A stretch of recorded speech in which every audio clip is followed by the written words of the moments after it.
Hey everybody, and welcome back to another episode of The Bearded Mana. I am Kenny, The Bearded Mana.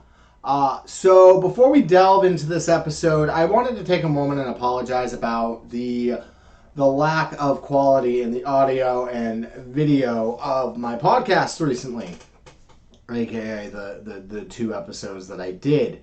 The reason behind that is, like I said in my announcement video, this is all new to me. I didn't know that the camera that I bought and the equipment that came with it was subpar. That it wasn't intended for what I was using it for. And it took people telling me like, hey man, the audio that we're getting we can barely hear you. All we're getting is that white noise. So I had a good friend of mine come out, and he helped me teach me how to use my soundboard and my microphone, as you can see here. I asked him for a recommendation on a camera to use, which, as we can tell, makes me look great, points out all the grays.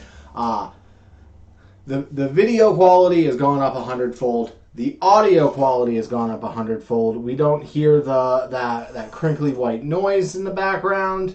And this is all thanks to a friend of mine, named DJ Tebow. I've known DJ for quite some time. He is an up-and-coming audio tech. His website will actually be in the links below. He is wonderful at what he does. He came out of the kindness of his heart, showed me how to use my equipment, gave me a recommendation on a camera, and didn't need to do that. And he did a great job. So by all means, please go to his website. If you guys want to try to book him to help out with one of your audio events, tell him the Bearded Mana sent you. He'll know who you're talking about. He's a good man. Trust me, I know. Now, so diving into this episode, one of the things that I spoke about originally was I wanted to review beer. And tonight, I feel like is a great jumping off point. We should do that. So I went out, grabbed a beer. Here we go. So tonight's beer is Charms and Hexes. I'll get that eventually. Charms and Hexes by Banded Brewing. So Banded Brewing is a brewery in Biddeford, Maine, located in the historic Pepperell Mill. So they were established in 2013, and they are able to brag to all of their friends and other breweries that they are the first brewery from Biddeford, Maine. Now, they are amazing. I love them immensely. I've been drinking there since 2015, and I just truly enjoy going there. Their ambiance is what I was talking about in that last episode, if you could hear. So when you walk in, it, in my mind, like I said before, feels like home. I go in and it's just a great feeling. I know that I'm going to get great product. I'm going to get great people. I'm just going to have a good time. The there are great. They're knowledgeable. Their merchandise is comfortable. It's fashionable. It's half of my wardrobe. And like I said, the beer is amazing. So let's just sit here and just... That sounds yummy.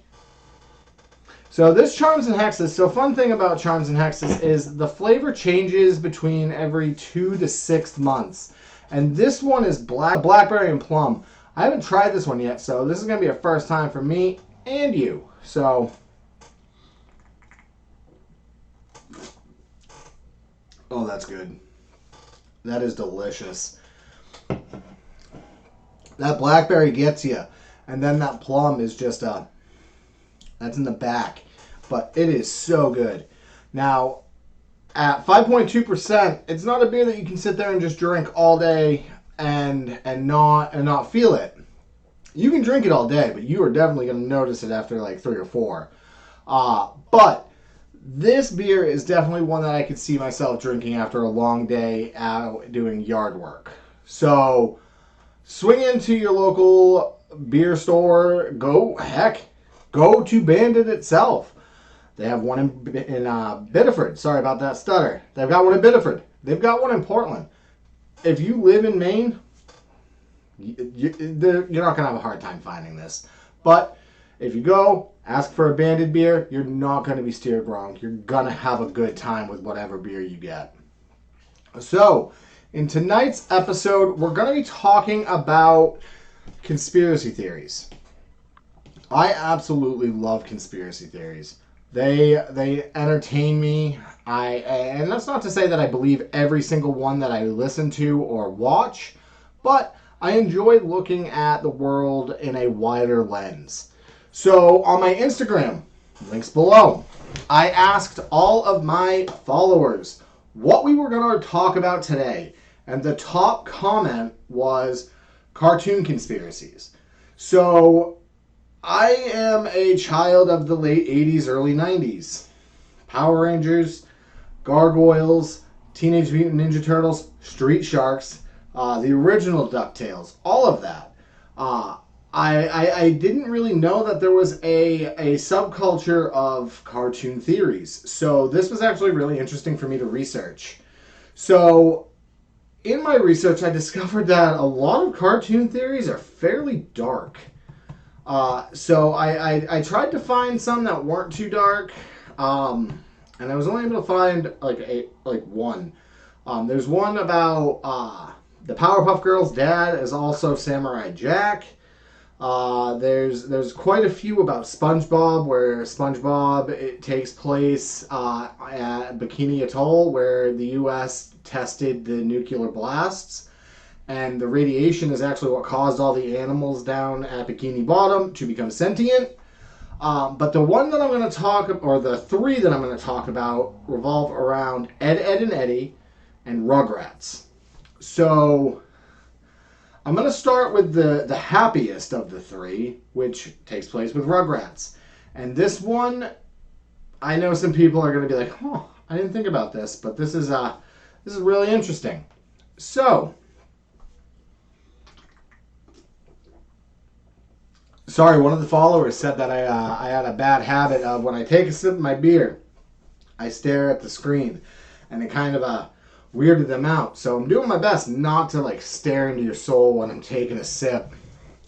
Now, the first one, like I said, is about Rugrats. And if you're like me, born between the late 80s, early 90s, you're gonna know Rugrats. I mean, it's kind of impossible for you not to. So if you've watched Rugrats, this theory states that Tommy Pickles is the Doctor. And you're wondering who the Doctor is? I'm talking about Doctor Who. Now, I didn't put these together, and there's a lot of similarities between the Doctor. They both have a penchant to use a screwdriver. They're both wildly charismatic. They get into wonderful, fantastical adventures. One Redditor that I was reading this brought up the Reptar-mobile, which might have been outside of my age range. I might have grown out of Rugrats at that point. But apparently the Reptar-mobile actually was able to fit multiple adults and a dog inside because it was bigger on the inside. So in my research, I actually discovered that this wasn't so much a theory as a fact. Not that he was the Doctor or that he grew up to be the Doctor, but the creators of the show were massive Doctor Who fans. Of Tommy Pickles off of the Doctor, which is why he uses a screwdriver, which is why he is wildly charismatic, which is why he has these fantastical adventures. And I guess the Reptar-mobile is the TARDIS. So there are actually a couple of different scenes that I saw where you see and if you're a Doctor Who fan, I'm sorry, I'm probably going to butcher this, but in the background you actually see a dialect, like those weird things that say destroy, or exterminate. Please don't kill me in the comments. I'm sorry, it's late. But yeah, so I actually really liked that theory. It wasn't dark. It was fairly wholesome. it wasn't terrible to read. I felt good about that one. But this next one's a doozy. So, if you're drinking along with me, which I hope you are, because I want this to be a podcast where you can sit there and drink with me, and it's a good time for all. I definitely recommend grabbing your drink of choice and taking a big old swig, because this next one's dark. Alright, so this next theory states that all the Rugrats are dead. And they're all figments of Angelica's imagination. The theory goes that Chucky and his mother died a long time ago. And that's why Chaz is a nervous wreck. Tommy was a stillborn. And that explains why Stu is constantly in the basement and just constantly inventing toys for the child that never got the chance to live. Jesus. The DeVilles, they had an abortion, and Angelica couldn't figure out whether or not it was a boy or a girl. So in her childlike mind, she made twins. The site goes on to give explanations to the sequel, All Growed Up. I actually didn't really know that was actually a thing. I have vague recollections of my youngest siblings being like, hey, they brought Rugrats back. But I never watched it. So that was, yeah, in the links below will actually be the site that I got all this information from. And I recommend going to read it because it goes into way more detail than I am right now. So the second show that I'm going to talk about, but the third theory is Ed, Edd and Eddy. And again, this is another one that you grab your beer of choice and you just take a big old swig because it's about to get dark. God, that's good. Okay. Ed, Edd and Eddy takes place in purgatory. So like I said, I was born in the late 80s, so I was on the cusp of not watching this, but the few times my parents trusted me to watch my siblings, this was one of the shows we watched. So the theory goes that the cul-de-sac is purgatory for children. So in researching this, they had quite a few examples of the children there. So I'm going to go over a brief overview of everything. And again, the link below will explain the theory in much more depth than I will. So it states that Rolf arrived first in the early 1900s. He and his family moved to, and again, I didn't realize this, the town was called Peach Creek. So they moved to Peach Creek in order to establish a farm on its land. Rolf died a few years after the farm was established when his family's animals stampeded and trampled him. And it only gets worse from here. Alright. Johnny 2x4 came to the cul-de-sac not too long after Rolf died. So having no friends, Johnny took a marker and just drew on a piece of wood and dubbed it Plank. He died in 1922 after fighting a long illness. Eddie with two D's came next. He was born in New York, but eventually moved to Peach Creek during the Great Depression. He was always trying to set up scams to get money from the cul-de-sac kids in an effort to escape poverty. But one day that went wrong and the children chased him. So when that scam went awry, he was chased and jumped into a lake to escape, but drowned. Ed with one D and Sarah were the next to arrive. Their father died fighting in World War II, and afterwards their mother became emotionally distant, which explains why Sarah, the sister, became so bossy. She was trying to fill both roles that her parents used to fill. As somebody who works with people who have had not so great lives, I can say that that's a good reason why people become bossy. So Ed shut himself off from the world, became obsessed with comic books, which was vastly popular during the World War II era. The theory goes on to state that they both died in a freak car accident, and then soon joined the past kids in death. Now this one actually bothered me. I don't remember the character, but the story I had to dumb down some words, and I'll actually point out the word that I had to not dumb down, but I had to censor, because it just bothered me. So Naz was born in the 1960s to hippie parents, described as a flower child, and rather flirtatious with towards the men or the male children. In the summer of '79, a serial killer escaped from a local asylum and made his way to their house, where he assaulted her and murdered her alongside her entire family. Now, we have Double D. So sorry, I actually have to recant. I said Eddie with two D's. Again, this is explaining how I don't know the show that well. Ed with a single D, Ed D, and then Ed with two D's. So this is Ed, or Double D, was born in the 70s and was preparing to attend college from a young age. So basically a very, very smart kid, but his parents were very strict, controlling, and emotionally distant. And you actually see that in the show. It's one of the things that I do remember. His parents were always like off screen, very uninvolved, or not involved at all. Uninvolved is a word. So basically the theory goes is that he died in a freak gas leak explosion caused by a Bunsen burner with his chemistry set. Kevin, which is one of the characters that I really do remember. I just remember thinking he was a dick.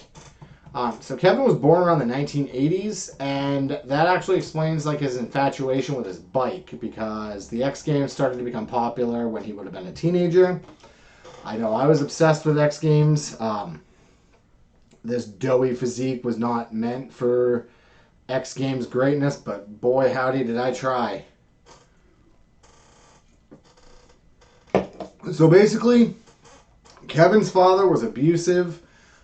He lived in a broken down home, and basically because of that situation, Kevin became a bully. And one day, according to this theory, Kevin's dad came home drunk and beat him to death. I wish I had a happier point to that, but poor, bad dad was a dick to his friends, beaten to death. So Jimmy was the last child to enter the cul-de-sac, and he was born in the early 1990s, so he was my age. So he was diagnosed with leukemia and never associated with the other children. And this is because his parents believed him to be too frail to be around other kids. So he remained bedridden for the remainder of his life because of the leukemia. After fighting this difficult battle, he eventually succumbed to his illness and soon joined the children in purgatory. Now, in researching this, I drank way more beer than I feel comfortable admitting to you, because almost all of these cartoon theories were sad. But if you guys want me to do this and you guys want another episode of cartoon theories, please comment Toonspiracy below. I'm looking forward to that.